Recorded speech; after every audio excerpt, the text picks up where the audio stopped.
Deep in the forests of North America, a creature is said to exist. A creature that people are encountering. Seriously, look how big it is. With far too many reports to ignore, there are elements of truth behind these accounts that mankind can no longer It's ignore. created almost this obsession where I need to find out Could a more. breeding population of large, upright, hairy hominids really exist in North America? Or is there something more paranormal at work here, deep in the woods? If just one footprint, one wood knock, or one howl was real, then man's understanding of primate evolution would be changed forever.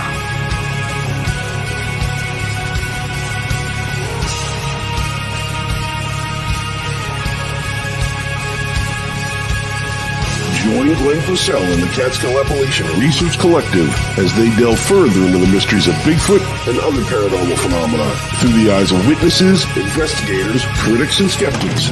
Join us as we look to discover what lurks from behind tall trees. Hi, everybody. It's the season premiere, season 3 of From Behind Tall Trees. I'm GWEN PURCELL. I'm going to be running this show from here on out. And we're going to take this show kind of in a different direction. Instead of being Bigfoot, Bigfoot, Bigfoot, we are going to kind of go down the rabbit hole on all creatures. So this week, to start out, we're going to be interviewing Bill Rigby with Agents of the Unexplained, if you've never seen that podcast. Excuse me, I'm getting over a sinus infection, so I apologize for any coughing or anything, but I'm super excited to get started, and I'm glad that everybody's here, and I can't wait to have everybody join in. If you have any questions or anything for either me or Bill, feel free to ask them in the comment section, and we will answer any questions that come through. If you have any stories or anything you want to share, feel free. You can also share your stories to the email. You see it at the bottom of the show, at the bottom of the screen there, at carcuniversal@gmail.com. Hey, Dave and Melissa, nice to see you again. Hi, Sean. So let's get started. I'm going to bring in Bill Rigby. He is the host of Agents of the Unexplained podcast, and he's also the co-director of the Pennsylvania Bigfoot Project. So let's bring in Bill. Hey, Bill. Hey, Glenn, how are you doing? Doing fantastic, buddy. I mean, other than the sinus infection, but we're getting I went through that last week. Believe me. It was nasty. Yeah, it is. You know, you go 60 degrees one day, 20 degrees the next day, and then it's like, you know. A no-win situation. It's no wonder I'm like this. Yes, exactly. So we were talking a little bit before the show, and I just want to touch on an event that you just had. You hosted the Penn, Ohio Paranormal Convention, and I saw the pictures that you posted, and it looked amazing. And I want to say congratulations for your first event. It was awesome. Thank you. It was totally amazing. And like I told you, I'm still in shock on the turnout. Yeah, it was just wall-to-wall people. And this is a big hall I leased out for the day. And, you know, I figured 150, 200, maybe 250 people. Throughout the day, it ended up to be about 1,000. And that is amazing for a first-time event. Yeah. Amazing. I want to congratulate you. Whatever you did, keep it up. I was just, I'm very humbled at the response, and I'm very, like I said, I'm still in shock about it. And I don't know if I'll ever get over the shock of how it actually went. Yeah. Of course, any first-time event, you got small hiccups, and I had a couple little ones, and we're straightening them out. We're getting ready for next year. I had my daughter working the door, and she's like the the old-fashioned banker, very tight with the money. And she started telling me, well, you need to do this for next year. You need to do that. Oh, I said, I already got that planned, honey. Relax. so I you're got gonna- and done. I'm a fan. no, you're fine. So I'm a you're going to fan hold the event next year. What date do you have for everybody? March 30th. March And 30th. Okay. We'll be back at the Hickory VFW again in Hermitage, Pennsylvania. From 10 to 6 again. And hopefully, the one little hiccup, and I told you about this, Gwen, the power went out for an hour and 20 minutes. Nobody left. Which is awesome. Dan Hagman was up talking about aliens. Nobody left their seat to leave because there was high winds that wreaked havoc, widespread. They stuck around. They sat there, no power. Mike Hartman gave Dan Hagman a megaphone to use. And Dan's talking to megaphone, talking to the people. And they all just sat there and listened to him. I'm like, That's awesome. what the heck? I couldn't believe it. Like I said, I'm still in shock the way it turned out and how everyone responded. And I'm very thankful. I'm very thankful. You were supposed to be there, but family issues got involved, and I understand. And Absolutely. You're welcome to come back next year. Oh, I'm not going to miss it. I promise.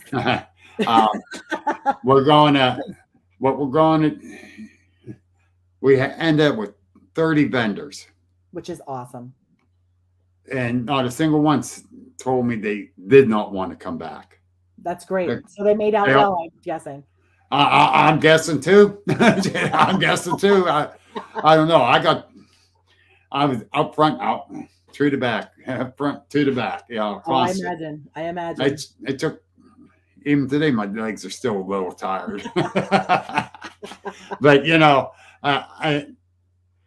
and someone told me I did a great job of doing it. I says, no, it wasn't just me.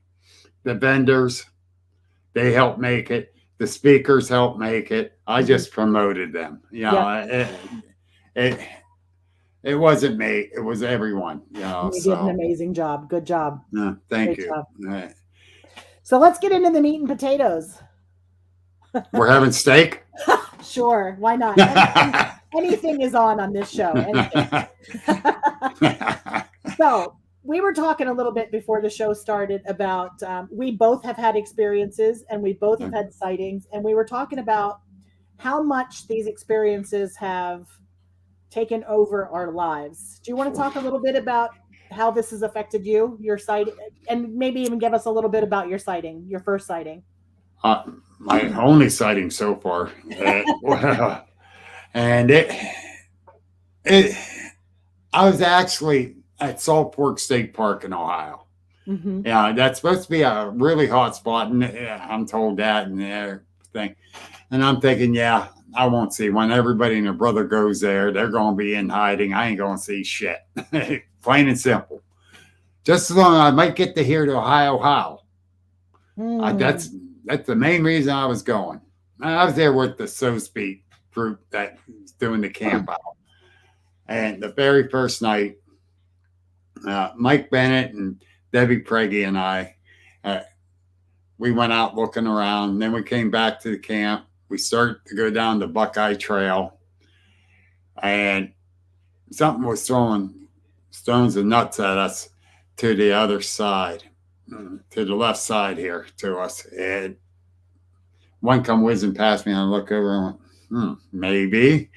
And so we move up a little farther. Happens again. Debbie says, this is getting a little weird. I really don't want to go much farther. She was getting nervous and scared, and justifiably, because it was starting to get to me. It's like, are they trying to tell us to get out of there, or are they just playing games with us? So I says, I'll go down a little farther. You stay here with Mike. Mike had a gun on him, so she felt safe. Mm-hmm. And I said, give me that scope of yours, and I'll scope out down below. And if I see or hear anything, I can wave you up. And So I get up there and I kneel down and I start adjusting the scope. On the right side, on peripheral vision, I see something move real quick. So I turned and look. There it was, 15 feet from me, leaned on its knees, and I put his hand down in front of him. That's probably what I caught, was his hand coming out in front of him. And I'm like,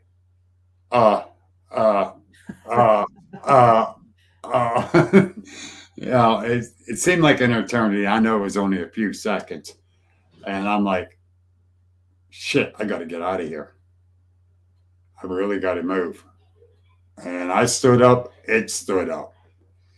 And that's when I got the full view and I could just see the dark brown hair, darker brown skin on it, the muscles on it. Arnold Schwarzenegger would have been jealous in his prime. I'm not lying. Oh my God. And panic mode started kicking in. For a 62-year-old man at the time, running backwards without falling down is amazing. I'm telling you. And I didn't fall down either, but I sure in hell ran backwards. Getting away, thinking I got to get away from it. But I noticed about where it stood up next to that tree.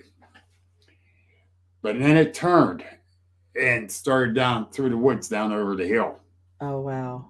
And I'm thinking, thank you, thank you, thank you. You know, Right. but I'm yelling back at Mike because it's getting dark.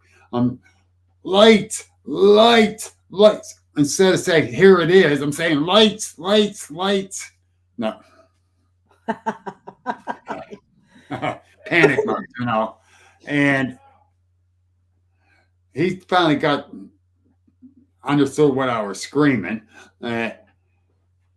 He shined his light down there and he says, wow, I got to see Bigfoot's ass.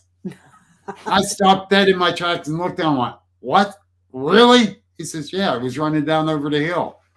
I'm thinking, no, I saw the whole thing, Norm. Theta Wave Blue Media, Norm Domack.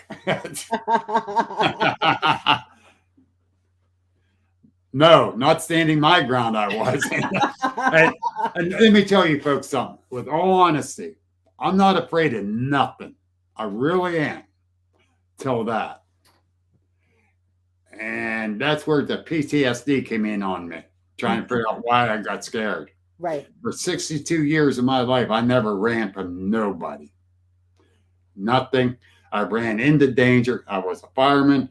I was a emergency first responder. The whole 9 yards. You know, I did it. I ran in the middle of a gunfight, and there was a little kid laying in the road. I ran down, scooped him up, and ran on across the road, got him to safety. I wasn't afraid. That thing scared the living hell out of me. And I had a hard time dealing with it. And how has your life been since then? Oh, what a rabbit hole. What a rabbit hole. Up to that point, I was always a believer. Now I'm a knower. I want to know more about them. Mm-hmm. You know, seriously. What they're doing, why they're doing it, how they're doing it. Why are they just staring at me? Why let me stare at them? You know, right. You know, type deal. You know, it's such a rabbit hole to go down. You know, with my Agents of the Unexplained, I cover everything paranormal and cryptid, but my biggest thing is Bigfoot. Right. Especially since this sighting. It's been one hell of a road I've been on, and it just keeps on going.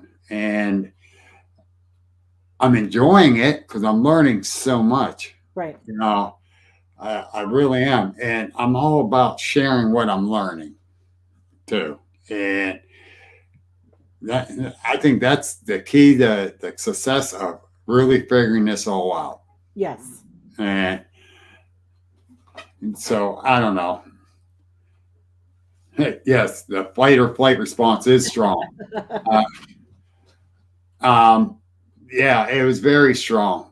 And actually, I believe it was a juvenile because the next day we went down to measure up on the tree. I didn't go by myself, by the way. Mr. Hort asked, there's a group of us that went. A group of us went down there. I'm not going by myself. Nope, nope, nope. And we measured up the tree, and it was right around 7 foot tall.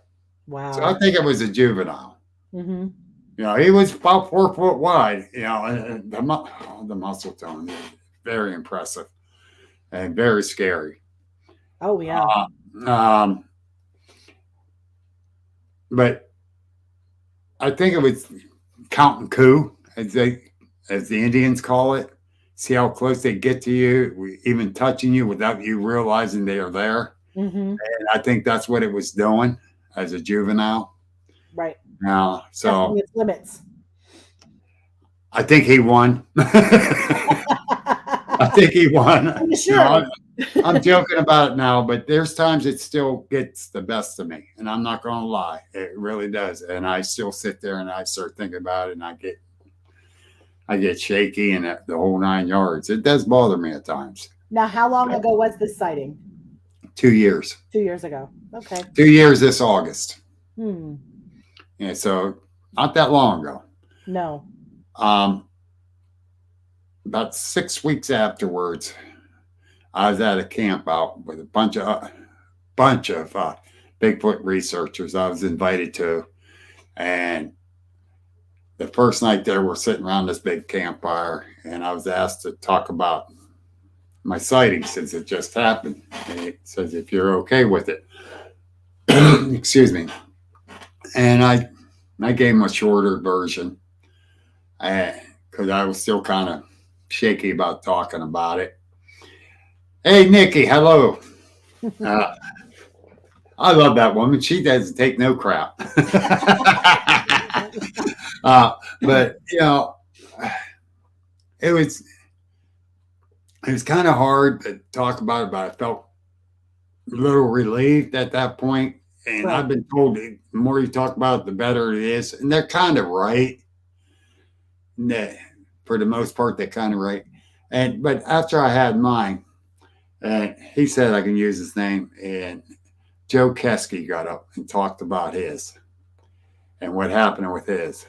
And his was, this thing come bluff charging him hard, real hard. And I'm listening. I got my head down, and I actually start crying, thinking that thing that I saw could have got me. Yes. Because I was a lot closer than Joe was. And this thing come bluff charging across the pond to get to him. It didn't come clean across. Oh, there's my daughter.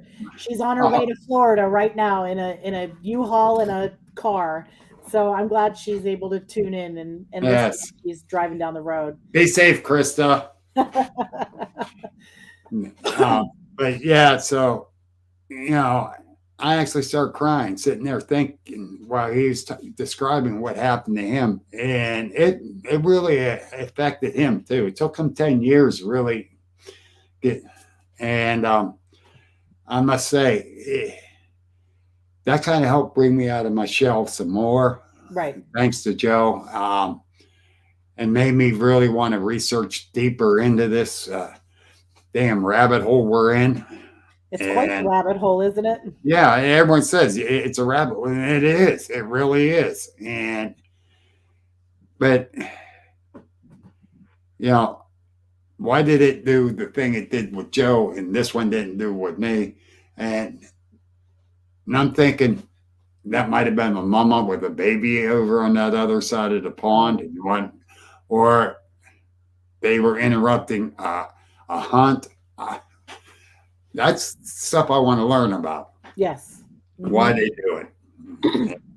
So it's been weird, and it's been a weird ride I'm on. Now let me ask you, because I know from my own experiences here, and for those of you who may not maybe not be familiar with me, I actually had a sighting 2 years ago as well in February. And it's been just over 2 years. And mine was nowhere near impressive as you. I saw one walking across a cornfield, not very far from my house at all, maybe 1,000 feet, 1,500 feet. It was very close. And I wish mine was that close. now, see, I'm the opposite. I wish I would have had something a little closer, but since then, I have had a lot of experiences here at my home, and which leads me to some things I just can't explain happening. And so, have you had any experiences that you believe are Bigfoot related, but you just can't pin them down? Yes. Strange things. It's been Yes. very odd. I live right in that city. So the city of Sharon, Pennsylvania, right on the Iowa border. But I go out to Shenango Reservoir. Yeah, we've got some strange things happening there. And I did find a trackway that went over 100 yards. Wow. My first time went to cast, I found the best track there was in that whole 100 yards. And I went to cast it. Wouldn't you know, I screwed up the casting. Oh my gosh. I was so upset with myself. And everyone says, don't be mad at yourself. It's your first one. It's a learning experiment. I want to learn the right way from the get-go. Oh my. But yeah. Well, Brenda Stroll and I was there together. And she made a casting.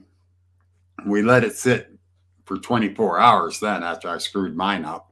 Come back the next day. We get it up, got it out from the ground, turned it over, a big stone in the middle of it. Oh, she was so upset with that too. But it is what it is. But I did videotape the trackway. Right. And it went for over 100 yards. It was awesome to find. And then where did it go? Did it just disappear? It walked the beach line and went up around this little curve where it can look up toward the roadway, turned, came back, and went up into the woods. And once you got in the woods, you couldn't find it anymore. Right. Now I weigh 175 pounds. I stepped next to that track. I didn't even go halfway as deep as that track. So you're talking about that was about a 14 to 15 inch print. Toe to heel stride was 4.5 feet. Wow. A human cannot do that. I don't give a damn. That's impressive. Yeah. That was before my sighting. So, yeah, that fired me up even more to keep looking. Right. Now, this past fall, I went into the one area I research, and we call it the Turkey Trail. And I go way down, and make a left into the woods after I pass the one clearing. And then I go through a gully and on deeper into the woods in the one little area there. But I always speak when I'm by myself. I always speak to them. I'm coming in. It's just me. I'm here to visit. I don't mean no harm. I just hope that you understand. I go on, Yeah, right. And a couple people said, "You're weird talking to them." No, because the one time I didn't was this past fall. I get almost down to where I turn in to go into the woods, and one of the loudest tree knocks I ever heard. It sounded like it was right next to me. It sounded like they used a 2-foot tree hitting another larger tree. And it made me jump. And I went, "Hey, it's me. I'm sorry. I know I didn't speak. It's me. I'm just here to visit. I got a lot on my mind," which I did at the time. I was trying to take a bunch of things out. And of course, my solace is in the woods. And I kept apologizing to him before I turned and went in. I go in, across the gully, went on over to where I usually sit. And didn't even hear a bird. I was in there for about an hour. A squirrel, chipmunk, bird, nothing. Finally, I went, this is getting a little too freaky. This is getting too freaky. It's time for me to move on. So I get up and I walk out. I start up the Turkey Trail and start hearing some birds. I went, I really pissed them off. They sat there and made sure there was nothing around to keep me company. ever since then, I still speak to them when I go in. I make sure of it. I don't want to tick them off. Right. And it works. It does get quiet, and you can sense they're there. But then they'll move on after a little bit. Mm-hmm. Not that day. No, they're sitting there just staring my butt down. You probably cuss me out in their own little language. I'm sure. But, so yeah. The first time I went investigating in that area, I decided I'm going to go in that area. And I go down in there and I start walking around. Now I get in this really thick brush area to the one side of me. I hear something walking as I'm walking. I stop, it stopped. I walk a little more and you can hear it. And I stop, it stopped. And I messaged Jamie King. I don't know if you know him or not. I've never met him, but I know who he is. He's my mentor now, believe it or not. He is awesome. Him and his wife are awesome people. I love them to death. I messaged him and asked, "Are you here? Are you at work? I need to talk to you right away." And that's the first time I started corresponding with him because I watched a lot of his videos and that. Right. And he messaged me, "Yeah, I'm here. Why? What's up?" And I told him where I was at and what was going on. And he goes, "That's where we had our experience at. Be careful. Get out of there." Wow. If they're tracking you. I says, "I don't want to move yet. I feel them staring me down, but I can't see them. I don't want to move. I'm going to wait a little bit."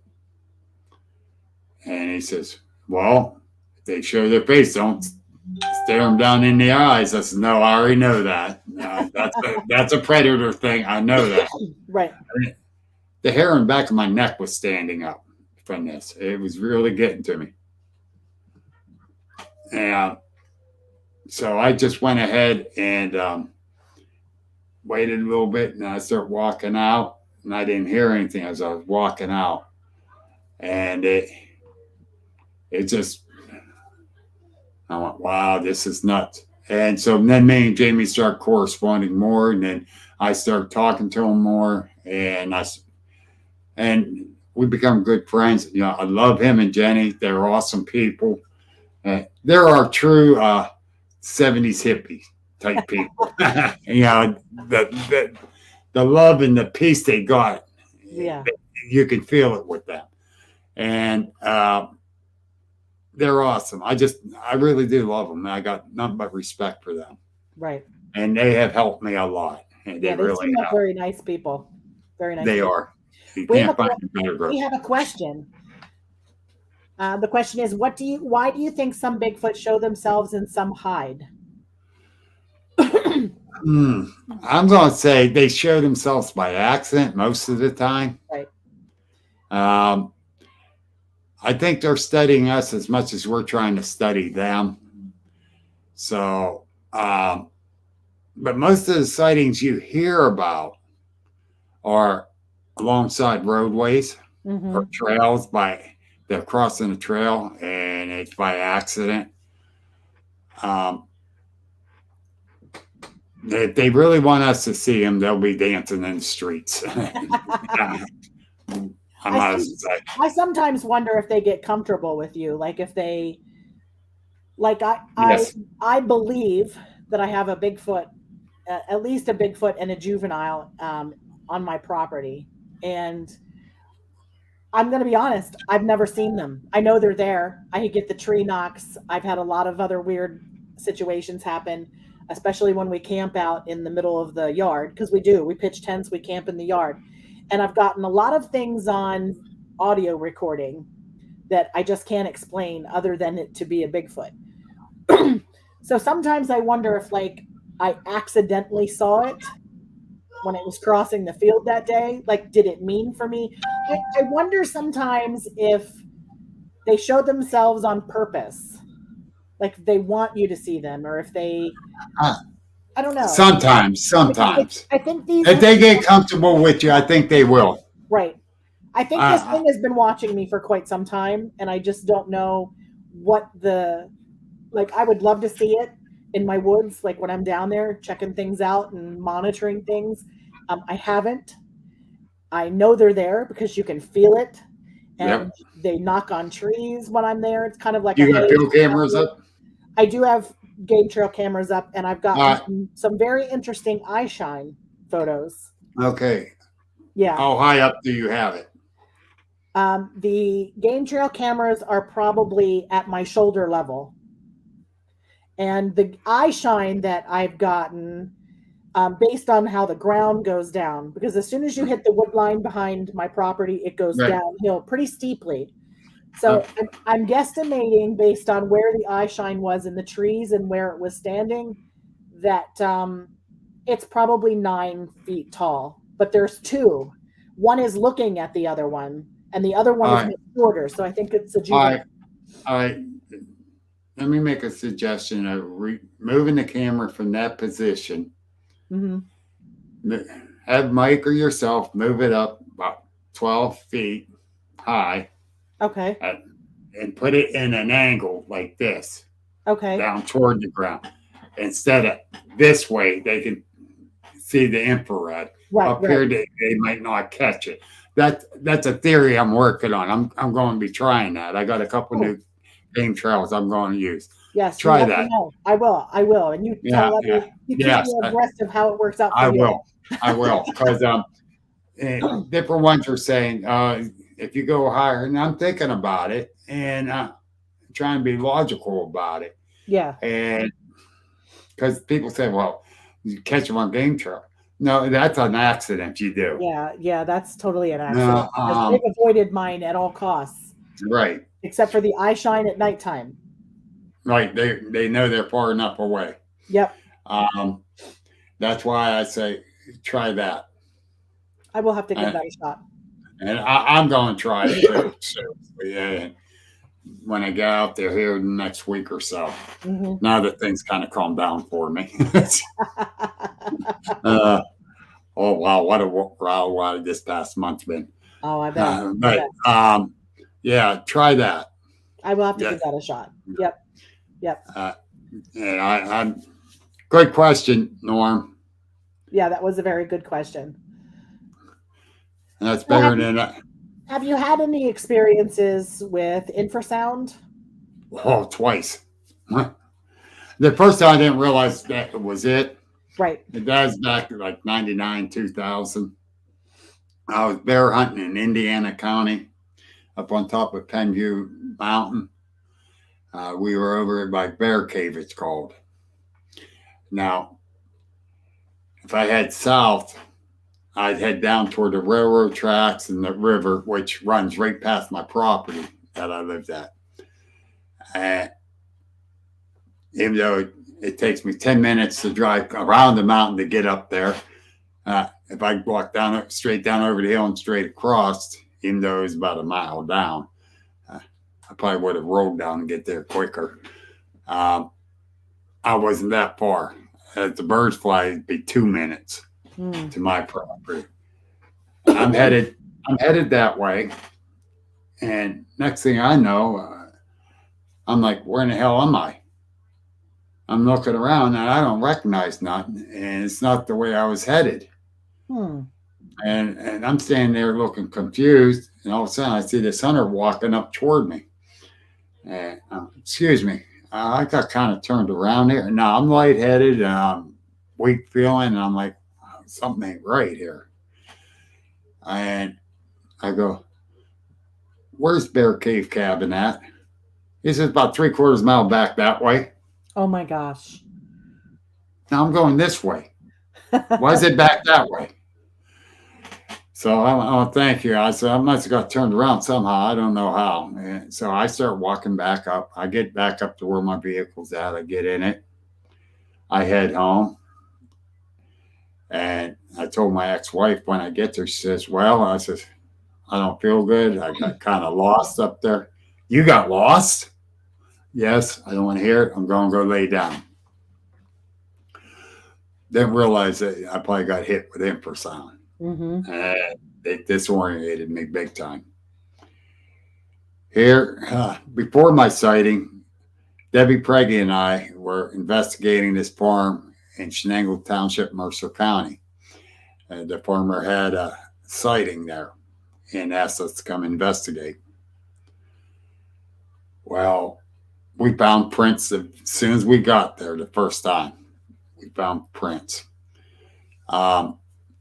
It's about the fourth time we were there and still doing the investigating. We're up in there. Debbie goes up to one side. We always split up, but keep an eyesight on each other.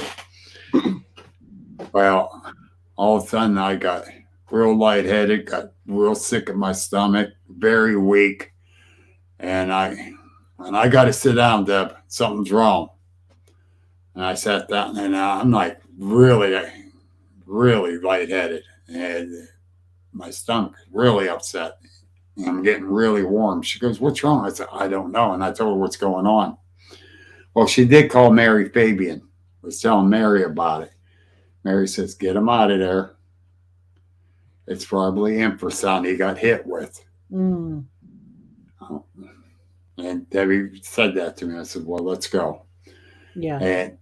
And we got out of there. I got to my van, and she says, "What are you going to do?" I said, "I'm just going to go home and go to bed. I'm done. I'm done." "Well, call me when you get home. I want to make sure you got home okay." I said, "All right." And I did. And I got home. And, well, I didn't go to bed. I got on the computer, and I started researching what will cause that. Yeah. Infrasound. Mm-hmm. So I believe I got it nailed twice. Yeah, I've gotten nailed twice too. It's been a very weird experience. Like you, I got disoriented, got extremely weak, and at 4:00 in the afternoon, went in the house and went to bed because I was tired. I was like, yeah, it was terrible. I was really tired, but I'm trying to figure this out. Yeah. I looked up infrasound after, Mary told Debbie that. And yeah, I do believe I got nailed twice. Mm-hmm. Corky Marple says, "I think the first time you went through a portal." Oh. It's a possibility. Right. It's a possibility. I don't remember seeing it, so I don't know. Huh. I'm leaning more toward infrasound. Right. But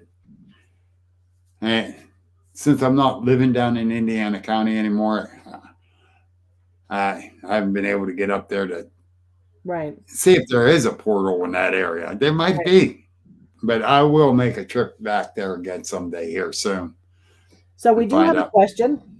My daughter asked a question. Do you think they have more developed eyesight than humans, like night vision type eyesight? Yes. I believe that too. It's kind of like bears and deer that move around at night, raccoons, possums. I often, when I was younger, much younger, I often wondered how those animals move around in the nighttime because you can't see anything. Right. So they get around quite well without getting killed, or it's like they can see. So I do believe that they've got some kind of yeah, definitely. Night vision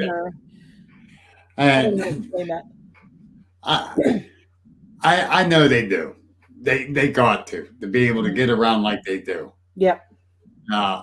Sure, we're out in the woods and living out there with no electric, Yeah, our eyes will adjust to the dark, the whole 9 yards. But I believe they got more superior eyesight for the dark than we do. Right. I really do. I'm no scientist or doctor to be able to say yes they do or no they don't. Right. That's my belief. Then I got other questions that's thrown at me. Do you think they're as smart as humans or smarter? I think they're smarter. No, I'm going to put it a little differently.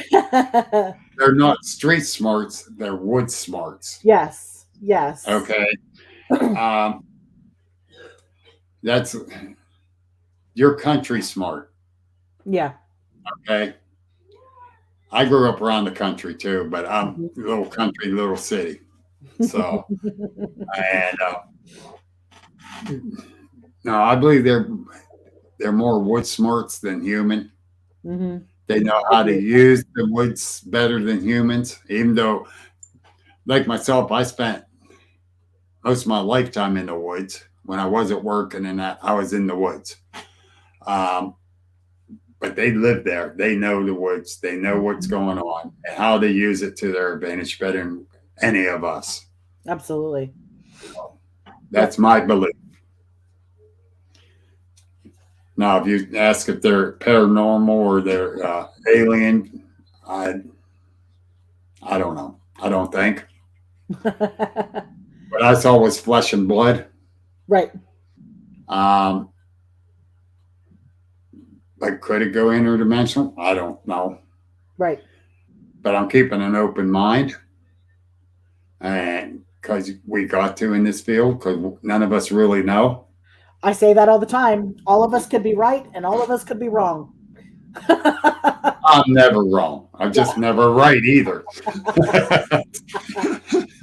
None of us have the answer because none of us are Bigfoot experts. None of us have, sat down with Bigfoot and had a conversation, or, there's just so many unknown aspects to this that nobody is, No, and nobody's an expert. I was at it was a big get together at this guy. He has over 200 acres. He believes in the Bigfoot. And he does have some around that area. I've investigated it, and he had me there for a big cookout type deal. And this gentleman was saying about, yeah, Bigfoot, they jump through portals. That's how they get from one point to the other. Uh, Susan, I'm not sure if you could see a portal. Yeah, I'm not sure either. I've heard stories where people have seen portals in the woods. It was kind of clear, maybe. And the way things looked, Yeah, yeah, I heard yeah, that too. I yeah. don't know. I don't know either. But yeah, he was saying they jump through portals and that's how they're doing it. And no one can tell any difference because they don't know what they're talking about. Right. And I'm sitting there and I'm listening. Usually I keep my big trap shut when someone's is that adamant. Mm-hmm. But when he started getting on a couple other people's cases about it, that's when I got kind of upset. Yeah. And I looked at him and I says, "Excuse me, couple questions. Yes. Have you seen them jump through portals? No. So, but you know they do. Yes. Have you seen a Bigfoot? No. Have you seen a portal? No. Now you're so full of shit. Sit down and shut up." And everybody went, oh. I found out he's the county commissioner. They were shocked I talked that way to a county commissioner. Well, I didn't care. I just try to keep Show me the proof. Yep. I just try to keep an open mind. I try to, but when they start that crap, it's time Yeah. to. I try to keep my mouth shut. I really did. Right. After about 20 minutes, I was done. So Melissa asked, she wanted to know if we could explain infrasound a little more. How does it work? And is it like a shock wave of some sort? I know there are some creatures, some apes that can do this infrasound. It's like a elephants, tigers. Yeah, it's like a low pitched growl that goes out. That vibration. Yes. That is below our hearing capabilities. So it's kind of like the frequencies. The frequency of it is. I'm trying to remember the numbers. I can't remember the number. And it is like a shock wave of sorts. Yeah. Melissa. Is that Shenandoah Valley Girl or is that Shenango Valley Girl?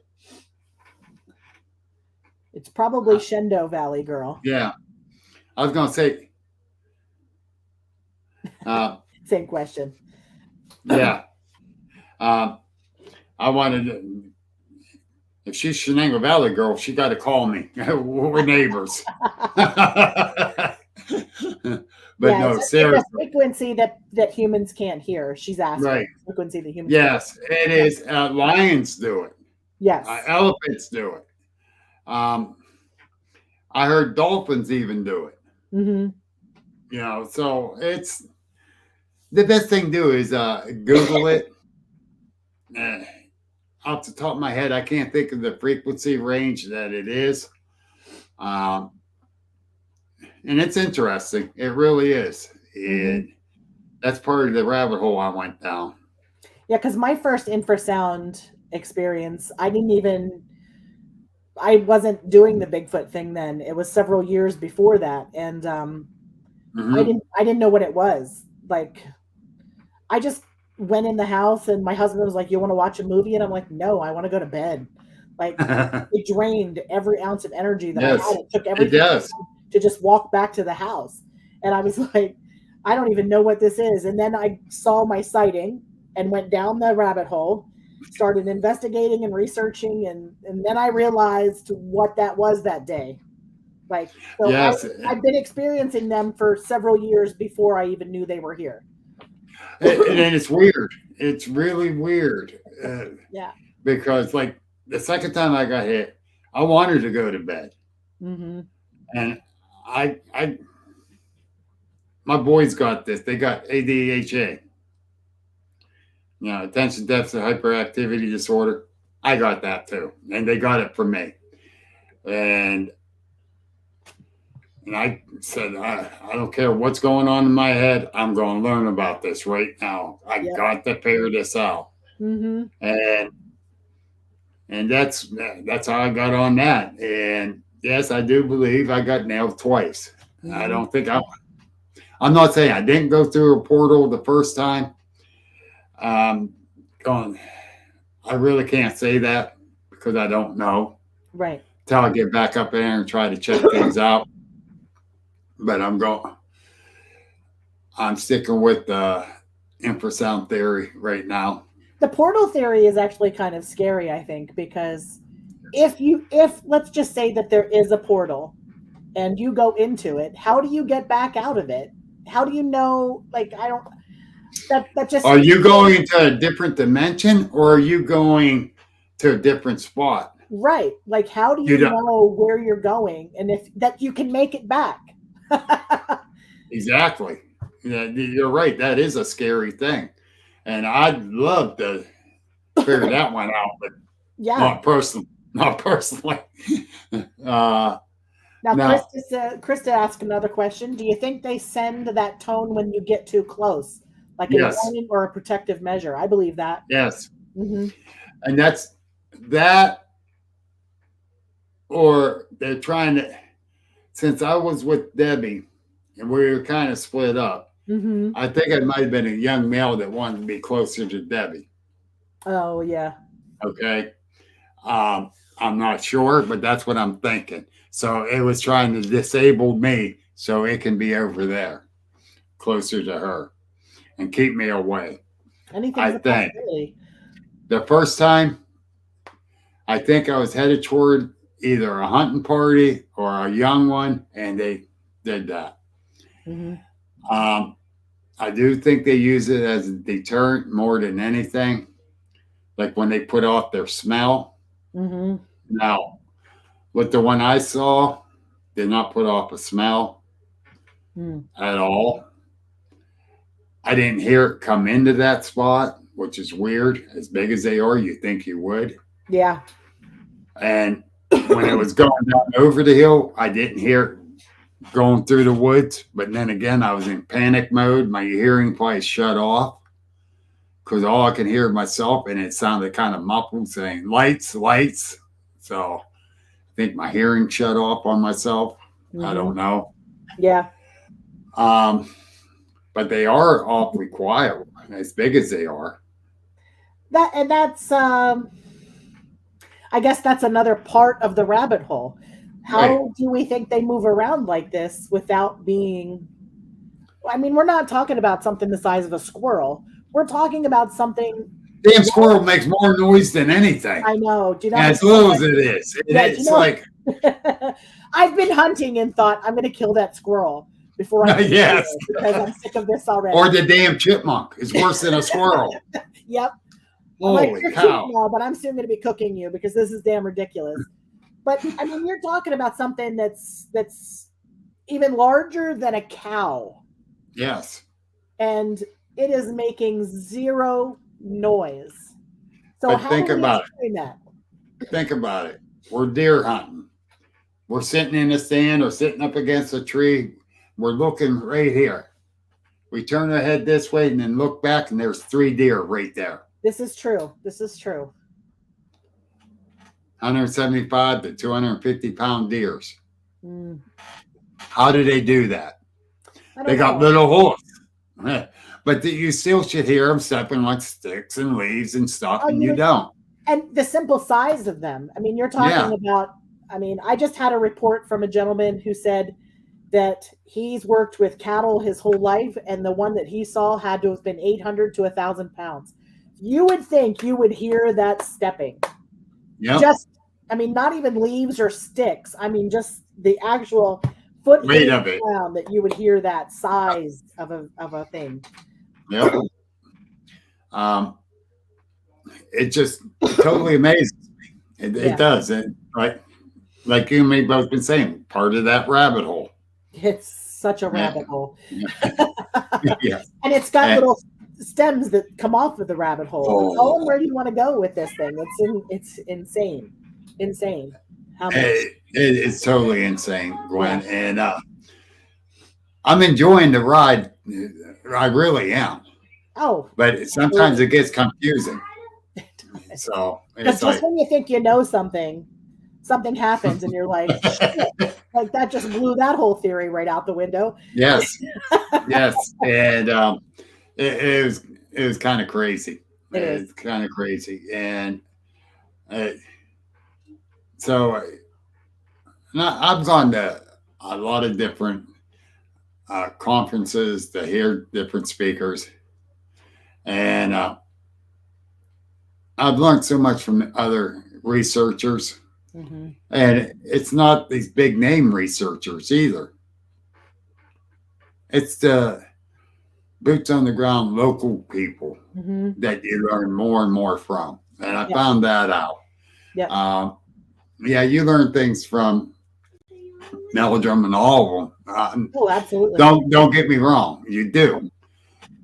But I seem to find out more from these regular boots on the ground researchers or local yokels, as you can put it, and some of their experiences. And you, if you're not writing it down, you write it down later and go back and check your research stuff. It's like, oh yeah, this and this. Oh yeah, this makes sense now. Right, because I think sometimes you miss things. You miss patterns of things, or you miss. So I think it's important, like you said, I think it's important that you get together with local big surgeons and kind of compare notes. Exactly. And that's my whole deal, even with my podcast. You know, talking to these people, you pick up tidbits of stuff, and it's well worth it. Yeah. It's well worth it. And, you know, it's totally amazing the things I've learned in the last 2 years since my sighting. Yep. Yeah. It has projected me out here so far now. And I'm thankful for it because I'm learning so much. Absolutely. Yeah. And they say you can't teach an old dog new tricks. They're full of it. This old dog's learning. You know, seriously. And I'm so thankful for these, the local yokels, as I call them. Yeah. I really am. And I'm so happy that I'm able to learn this much. Right. And it's been a wild ride I'm on. And I'm riding that wave big time. Absolutely. Absolutely. I jumped in both feet, like, and just went to town. Like, we're a lot alike with this crap. We are absolutely. And you know, I ain't gonna say disgusted or discouraged, but I get sometimes it's like, really, really. And then the very next day, it's like, oh wow. So, So there's a big difference. And the other big difference too is I've met so many, and I mean so many great people out here. Yes.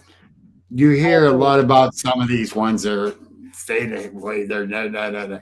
But I have met so many, and they got the biggest hearts, and it's unreal.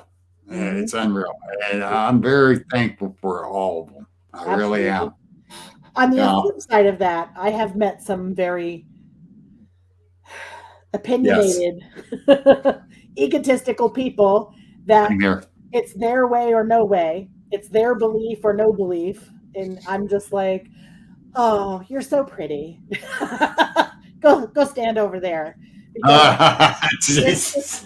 That's a nice way of putting it. I wasn't so nice with that one. And that's the only time I really snapped on anyone. Yeah. You know, and I didn't feel bad. I really didn't. Because, dude, you show proof. If you're so adamant, show proof. If you are going to hold that line where it's this and that is all that it is, then you better have something to back that up. Yes, because 110%. until you do, nobody's got the damn answer. I got the answer. I don't know.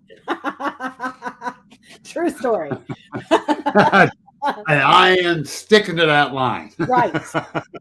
David Lester asked if we ever tried using injured animal calls that draw in predators. Have you ever used anything like that? I never have. I was out with Jamie King and Jim Sparks and Jenny King one night, and we did.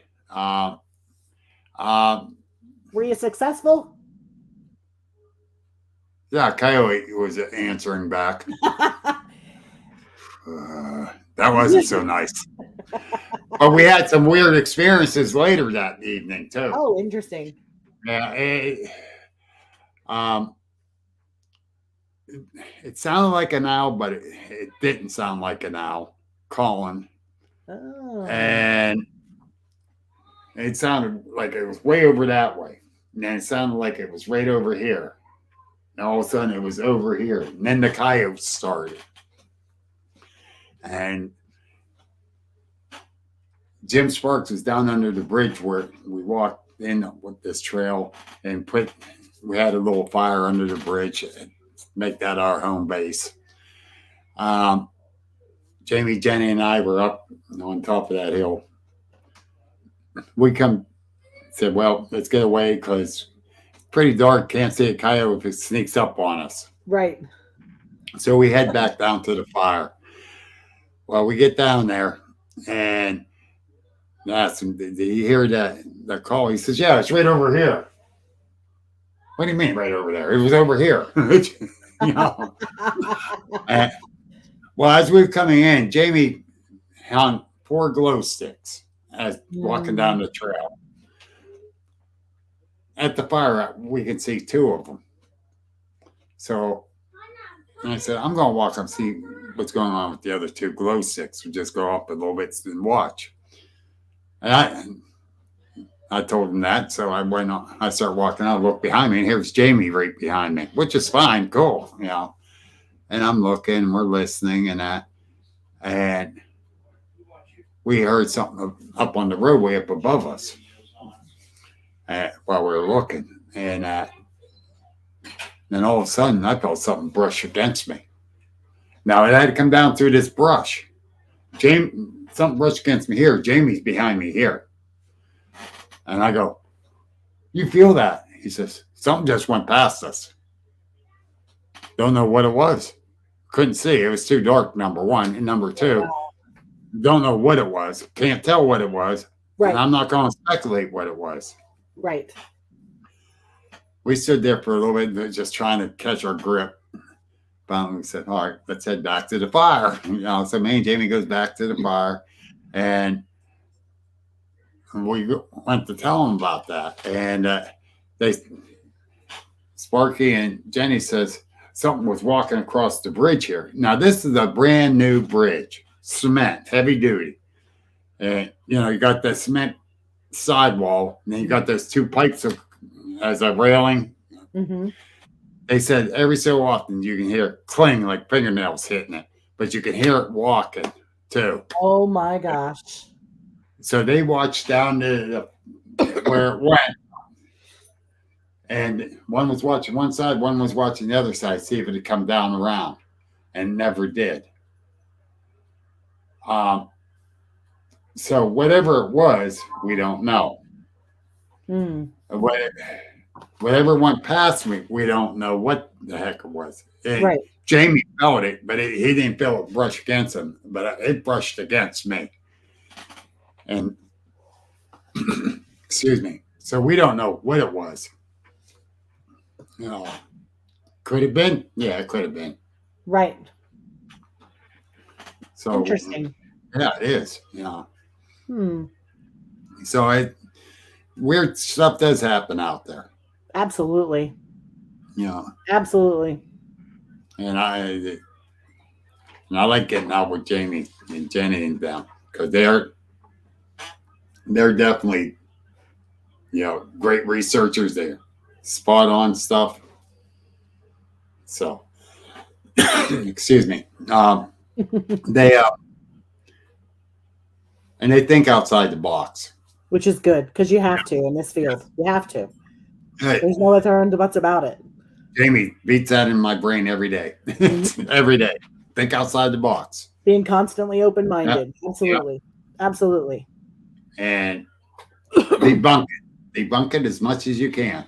And I've done that, even tracking deer. Okay. Did they do this damage to this tree, or was they chewing on you check that stuff out. But yeah, things happen, and you just got to be prepared. Either to get freaked out, or because you just don't know. Like my situation, my sighting. Who would have thought it's 15 feet away? Oh my gosh, I probably would have pissed myself. I didn't almost piss myself, but I didn't. I think I did leave a brown stain on the trail. I think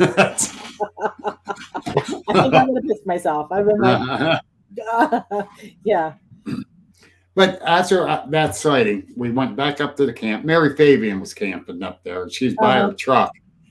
And she knew me pretty well by then. And we went up, and I told her we saw one. And I was explaining to her. And she looked at Debbie, and she looked at Mike. She says, Bill did see it. Look how he's acting. He did see it. Because I guess I was pure white. I might have been glowing white, being so scared. Right. But real shaky. I guess my voice was kind of shaky. I don't know for sure. All I know is I was worked up. Oh, yeah. And it wasn't for people calling, talking to me and that. I probably wouldn't be in this rabbit hole. And I don't know how I still would deal with it. Yeah. So, and if someone has a problem with seeing one and it's getting to them, they can reach out to me. I will talk to them. Absolutely. In a heartbeat. Reach out. I will talk to you. I will talk your head off if you wanted me to. Because I know how it affected me. And like I said, I'm not afraid of nothing. Right. And I come to this stark realization, I'm not superhuman, I'm just human. Exactly. That's a great way to put it, Bill. And it's the only way I can look at it. So what's next for you? I got a couple more podcasts I'm going to be on. But one is a friend of mine. He's starting one up, Dave Bruce. I'm going to be on his. Then next month, I got the camp out at Salt Fork I'm putting on at the group camp area. And I don't care what Bigfoot group you're from, you're welcome. And you can find a link to that on your Facebook page? Yes. Okay. We're going to be at the group camp area on Parker Road. It's a very primitive camp area. Okay. It does have an outhouse. No running water, no electric. So it's very primitive. But you can take showers at the marina or at the main camp area when you're camping. Okay. So we don't have to stink worse than Bigfoot. But we want to draw them in, not chase them away. But no, it's $5 a night per person. Okay. And Just super cheap. super cheap. Very Yeah. easy to achieve for some people. Yes, and that's what Salt Fork charges me per person. I'm not making a dime on it at all. I'm not doing that. It's for all of us to get together, socialize. If you want to go out investigating Salt Fork, which is a hot spot, and I'll guarantee it's a hot spot for my sighting. If you just want to sit around the campfire, that's fine. You know, share stories, share how research techniques. That's all this is about. It's just get us out there. Absolutely. Because any day in the woods is better than any day. Yes, it is. And on Friday night, we're going to do a little bit of a round table thing. Mike Hartman's going to be there. Mary Fabian. Any questions we'll answer for newbies or experienced researchers. It don't matter. Saturday night, we're going to do a live podcast from there. We did that last year when I had my camp out and went over very well. Last year, I had over 60 campers. Wow. Yeah. And you think you might have one or two little hiccups or friction or egos. Didn't have a single one. That's awesome. Yeah, it was. It was total amazing. And I made some really good friends out of that too. And this year we got different people coming along with just about all the same ones that were there last year. So we're going to have a full house again this year. That's awesome. Congratulations. But everyone's welcome. That's April 20th through the 23rd. Okay. And then on May 5th and 6th, I'll be back at Salt Fork. Me too. Are you? I'll see you there. Yes. I will be there. I will be there with Got Knockers. I bet you are. I'll be there with a bunch of agents of the unexplained. A friend of mine paid for a table there. And she already paid for it, the whole 9 yards. Then she got the notice that her daughter graduated from Indiana University of Pennsylvania that weekend. Yeah. So she got a hold of Mark and asked him if I could have her spot. Yeah. He says, as long as he shows him a bill of sales that she sold it to me, I got the spot. Perfect. So that's what she did. And so I'm there this year. Well, I'm excited. Because I didn't want her to lose no money. Right. I didn't, I got my shirts, my hats. I got my own coffee brand. Oh. Yes. See, I even got this guy that helps support it. Got coffee. You're going to be at my event in August. Yes. The Central PA Bigfoot and Cryptid Festival in Elyrsburg, Pennsylvania. So you're going to be speaking there, which is going to be great. Yeah. They'll like me maybe. But yes, I got my own brand of coffee. But I'll have that, my shirts, my hats. Awesome. Jamie and Jenny King's going to be there walking around, enjoying it. Good, because I'll get to meet them then. Yes, I'll make sure of it. Yes. Please do. And I was going to get a camping spot, and Jamie said they got a cabin, so I'm joining them with the cabin. Me and my wife. Nice. Very nice. Yep. I'm very thankful for that. And so we'll join them in a cabin, and that'd be a little better camping. Yeah. Because that's going to be 2 long days there. It's going to be, yes, it's going to be long Yeah. days. Yep. Yep. And I'm glad you're going to be there. That's going to be awesome. I am. I'm going to be there, so I'll get to see it, which is awesome. And July, I did have a couple things in July. One is going to be in Du Bois. I'm going to set up, and and this thing in Du Bois, it's for a cancer event. Oh, very nice. And they're doing the cryptid thing. It's July. Oh, I got to go with my book.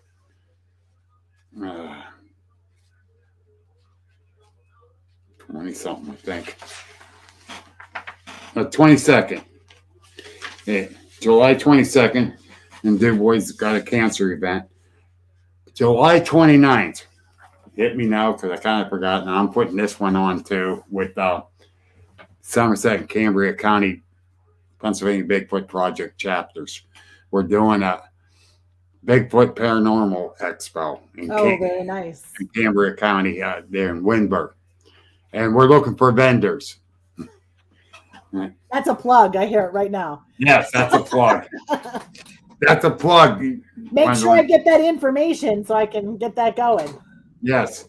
As long as you don't forget to send it. I won't tell the people what you did. You're never going to let me live that down, are you? Nope. Oh, And hysterical.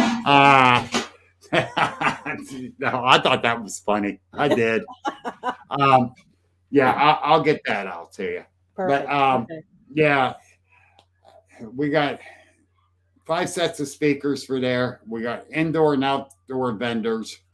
I'm just doing in that from last week.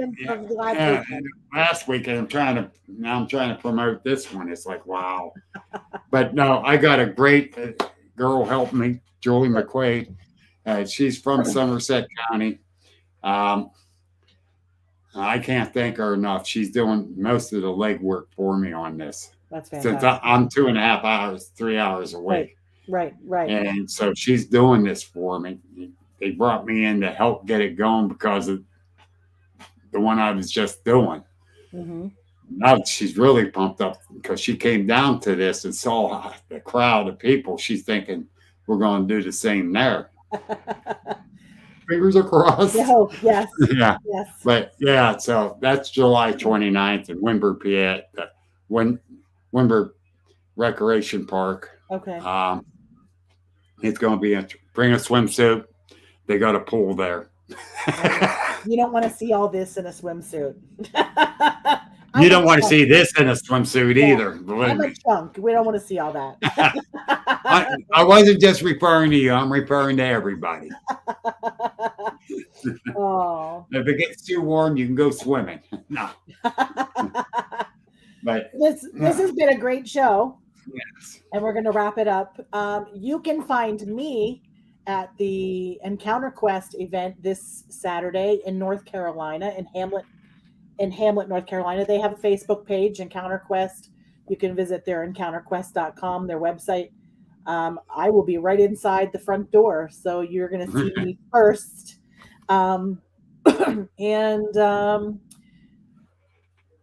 I'll just put out there that we're looking for vendors and food trucks for an event in August here in Ellisburg, Pennsylvania. If anybody wants to come up and be a vendor or a food truck, that would be flippin' fantastic. You can reach me on the website, centralpabigfoot.com. And everything you need to know is in the store there. So hit up the store. Well, what? Food trucks? Food trucks? Food trucks. I'm looking for food trucks. No, wait a minute. Food trucks? Food? Food. I'm going to make sure I eat some steroids before I come.